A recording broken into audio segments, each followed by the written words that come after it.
બીજો ટિફિન લાય. આલ્યો ચારનો રોટલો કર્યો છે. તે શાક નથી? આજ શાક નથી કર્યું, અંધારું થઈ ગયું, દી આથમી ગયો ને લાઈટ વઈ ગઈ હતી. એ લુખો રોટલો ખાવાનો?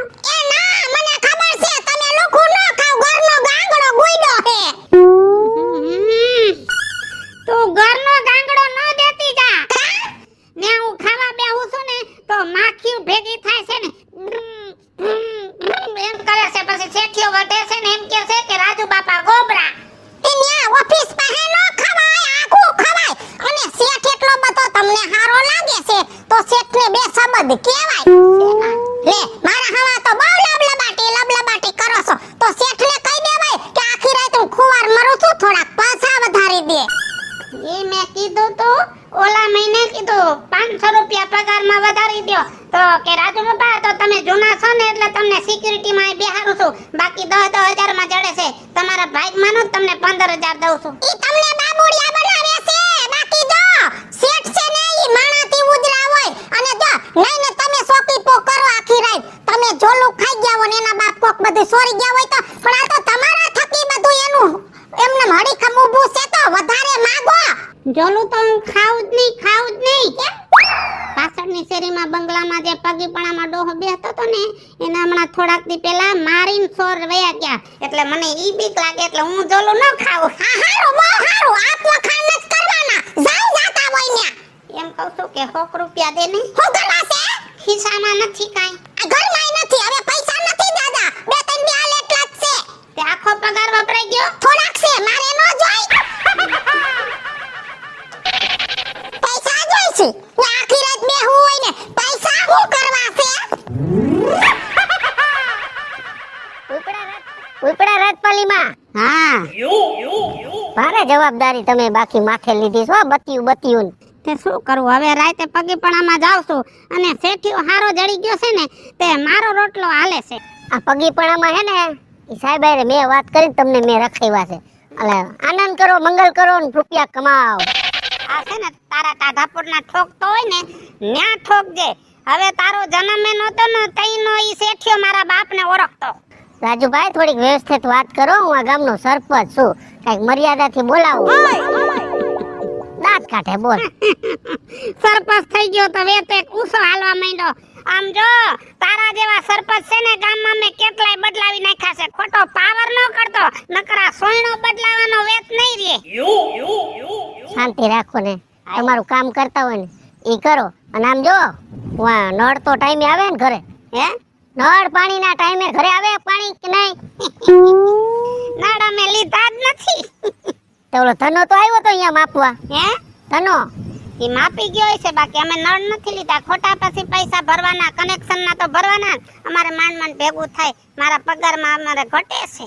એવું ઈ માપી ગયો ને, મેં ને માપવા જ મોકલ્યો તો. હા. બાકી નળ તો હજી પોર આવી જશે. પાણી આવી જાય છે? હો, પાણી હોતા નળ આવશે.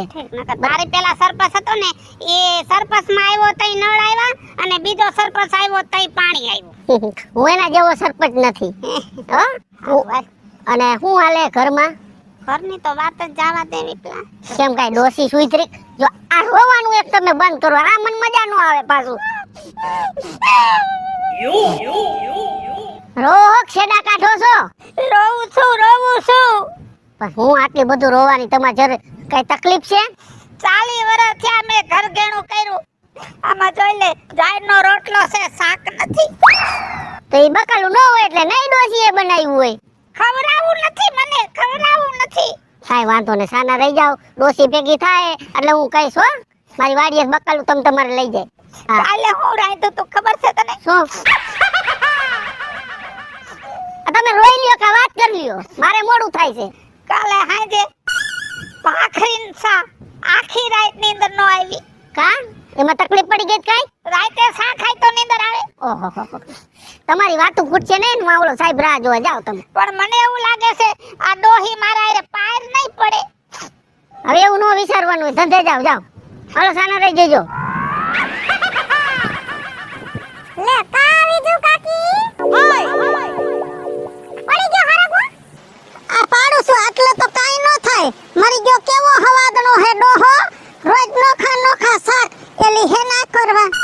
લે આપણે બાયુને હું એક દી રીંગણા એક દી બટેકા એક દી ભજીયા ને એક દી પૂરી હોય હું ને આને ગમે એટલા 18 જાતના પકવાન દઈને તોય આને સંતોષ નથી હવે તો કંટાળીશું આખી જિંદગી દુખી થઈ આનો હું રસ્તો કાઢવો કે દુખી અને તમે ભાઈ હું નહીં તો કોણ તમને મારા દુખ થોડા દેખાય મતલબિયા તમારે તમારાથી મતલબ કોઈ દી કોઈ પૂછવા આવ્યું ડોહી તારે હું દુખ છે ગદી થોડા લુગડા સિવાય તો બીજું લુગડું ન પહેરે કાટલા કહી ગઈને હાથ હરોડાઈ જાય પણ બીજું કાકી તમે સમજતા નથી હવે મારા કાકાની ઉંમર થઈ ગઈ તો પહેલેથી હવે ઈ ધોરા કપડા પહેરે છે તો ઈ જ પહેરે ને કાઈ નહીં ઓલો પાસિયો ખાખી કલરના પહેરે છે તો આને એવા નો પહેરાય પણ ના હું કેમ દુખી થાવ ઈ જોવે છે હવે તો એમ થાય છે કે શેડો ફાડી નાખું છૂટું કર નાખું વાત કરો છો બીજું કાકી આ તમારા મોઢામાં શબ્દ સોપતા નથી પાછા વરો પાછા કાઈ એમાં હું વાંધો હું વાંધો આ માથામાં ધોરા આવ્યા પોણી જિંદગી વઈ ગઈ જાતી જિંદગી તમારે છૂટું કરવું છે ના ના આવું દુખ તારે હોય તો તું ના છૂટું કર નાખ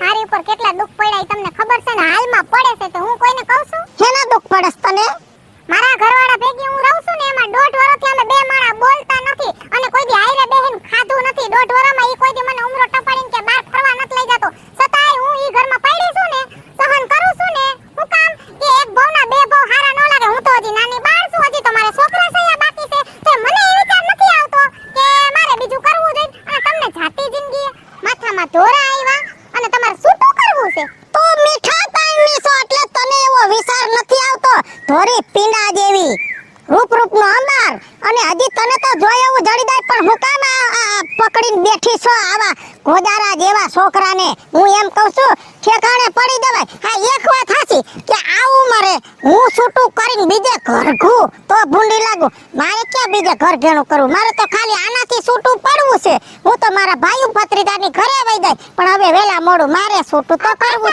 પાછા વરો હું છૂટું કરવું ગામની આબરૂ કાઢશો ઘરની તો જાહે આયર ગામની જાહે અને હું કે તમને ભેગી થઈ ગઈ બે તે તમારી આજ વાત હોય લે સલાહ દેવા કરતા સહકાર દે ને આ ઘરમાં હવે હું પાર નહીં પડું મારે